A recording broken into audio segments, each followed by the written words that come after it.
बच्चों, ये Nandini rapid reader से लिया गया है, जो आपके एनुअल एग्ज़ाम में आने वाला है, क्लास 6 का श्रीनिवास रामानुजम। तो इसे मैं पढ़ देती हूँ, इसमें जो आए हुए इम्पोर्टेंट पॉइंट्स उसको डिस्कस कर दूँगी ताकि आपको मदद मिल जाए। और जितना हो सके लाइक करो, कमेंट करो, ताकि मुझे मोटिवेशन मिले, पता चले मेरे बच्चे भी उतने ही प्यार करते हैं जिनसे मैं जितना प्यार करती हूँ, वो भी मुझसे उतना ही प्यार करते हैं। तो पढ़ते हैं, शुरुआत करते हैं। श्रीनिवास रामानुजम। मद्रास प्रांत के तंजौर जिले के एक छोटे से गांव में एक विद्यालय की घटना है। कौन से प्रांत में, कौन से जिले में, है ना, तो ये याद रखना। मद्रास प्रांत के तंजौर जिले के एक छोटे से गांव में एक विद्यालय की घटना है। अध्यापक कक्षा में आए, उन्होंने छात्र से कहा, आधे घंटे में 1 से 100 तक सब संख्याओं का जोड़ निकालकर, यानी एडिशन निकालकर मुझे दिखाइए। सब बच्चे अपने कार्य में जुट गए। अभी 10 मिनट भी नहीं बीते थे कि एक बालक सवाल हल करके अध्यापक के पास पहुंचा। अध्यापक ने सभी सवालों के उत्तर सही पाए, लेकिन अध्यापक चकित थे कि सवालों के उत्तर के लिए जिस सूत्र का, यानी फॉर्मूला का प्रयोग किया गया था, वह सूत्र उच्च कक्षा के विद्यार्थियों के प्रयोग में लाते थे। विद्यार्थी प्रयोग में लाते थे। छोटी क्लास में इस तरह के फॉर्मूला यूज़ नहीं होते थे। अध्यापक ने बच्चे से पूछा, बेटा तुमने ये सूत्र कहाँ से सीखा? बालक ने उत्तर दिया, किताब से पढ़कर। गणित की यह विलक्षण प्रतिभा थी। रामनिवास रामानुजम अयंगर, ये इनका पूरा नाम था, याद रखना, रामनिवास रामानुजम अयंगर, जिन्होंने सिद्ध कर दिया कि गणित एक रोचक विषय है जिसका अध्ययन खेल खेल में किया जा सकता है। आज विश्व के जाने माने गणितज्ञों में रामानुजम का नाम लिया जाता है। तो रामानुजम कौन थे? गणितज्ञ थे।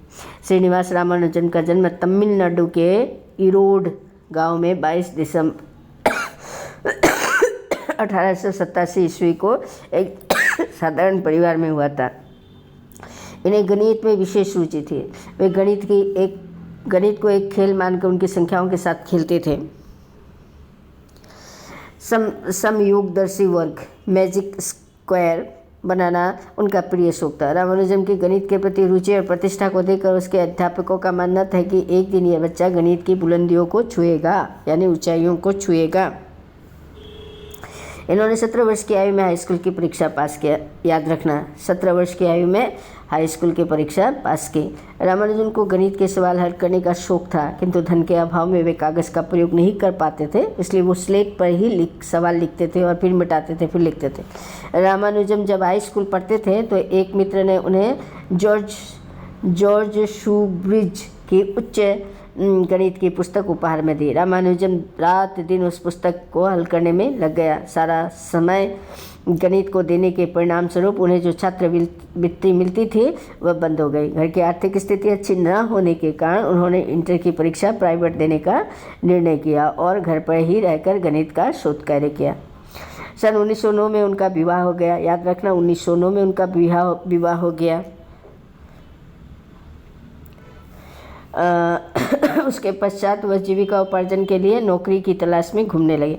बड़ी मुश्किल से मद्रास ट्रस्ट पोर्ट में, याद रखना, मद्रास ट्रस्ट पोर्ट में उन्हें क्लर्क की नौकरी मिली। दफ्तर में कार्य करते हुए जब मध्यावकाश होता, यानी लंच ब्रेक होता, सभी साथी जलपान के लिए जाते, पर रामानुजम कुर्सी पर बैठे गणित के प्रश्न हल करते रहते। रामानुजम उस समय गणित के कुछ सूत्र लिख रहे थे। एक दिन कार्यालय के अधिकारी ने ध्यान दिया कि ये बैठे बैठे कुछ लिखते रहते हैं। उन्होंने एक दिन मेज की दराज खोलकर देखा, उसमें कुछ पन्नों पर तमाम सूत्र भरे थे। पढ़कर अधिकारी ने स्वयं को धिक्कारा, लज्जित हुआ।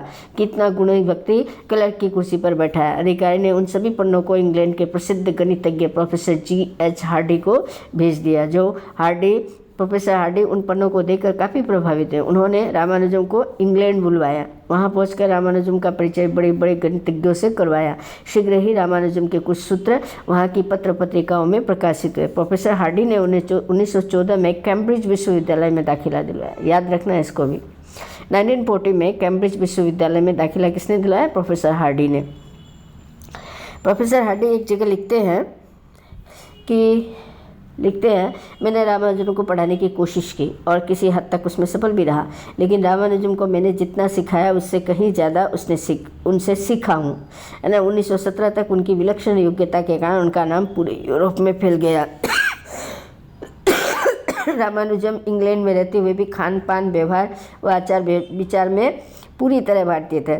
सन 1918 में इंग्लैंड की रॉयल सोसाइटी जो वैज्ञानिकों की खोजों के लिए प्रोत्साहन देती है, तो रामानुजन को फेलो बनाकर सम्मानित किया। किसने दिया?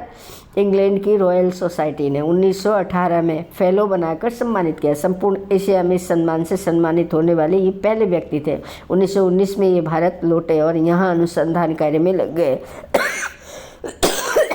सॉरी। निरंतर मानसिक और खान पान में लापरवाही होने के कारण उनका स्वास्थ्य खराब हो रहने लगा। बीमारी की हालत में भी गणित के सूत्रों से खेलते रहे।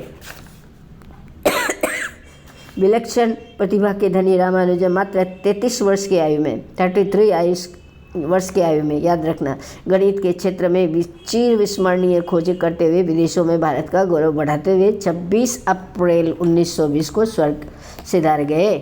कब उनकी मृत्यु हुई? 26 अप्रैल 1920 को। ठीक है।